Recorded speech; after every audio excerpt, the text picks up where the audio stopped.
Hey, what's up, Costco quilt builders? Back again with part 3. So in my other two videos, we had a quilt that was stitch ripped from head to toe, and we kept these shoulder to shoulder baffles, and then we folded this over to create the channel, and all the down from this square goes into the rest of the quilt. Now, there's one last thing you can do that will get more down into these chambers. So of course, before I fold this over and stitch it along here, I'm gonna push all the down. I'm gonna shake the quilt and get all the down from this section that I'm just gonna sew shut, much of the down as I can, into there, because the down's not gonna do me a lot of good up here where I'm just sewing it shut, and I'm gonna just have the suspension. So on stitch these.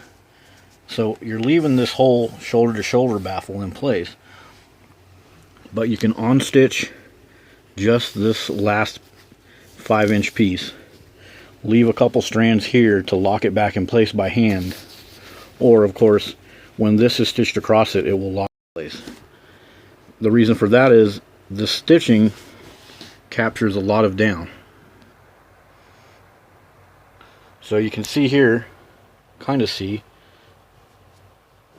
with the flashlight, there's a lot of down that's captured by that stitching.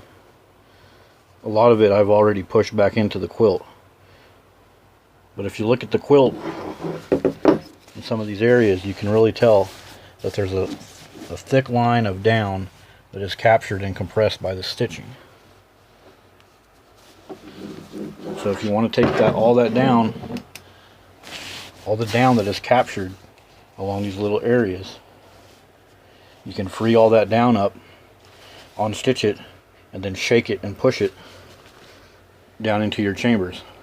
It'll really boost the loft of the quilt. A lot of people will say that, oh, this sew through stitching is a big problem because it lets cold air get through. That's one of the big debates, but something you'll notice is this probably doesn't let any air through because all that compressed down is forming a gasket. Here's another view with the flashlight on.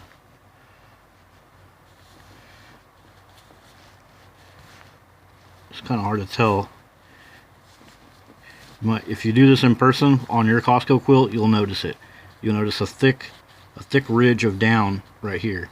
And even if you take your hand and push it away and shake the quilt to try and shift the down, shine your flashlight and you'll still see there's a lot of down and feathers, but there's a lot of down trapped in there.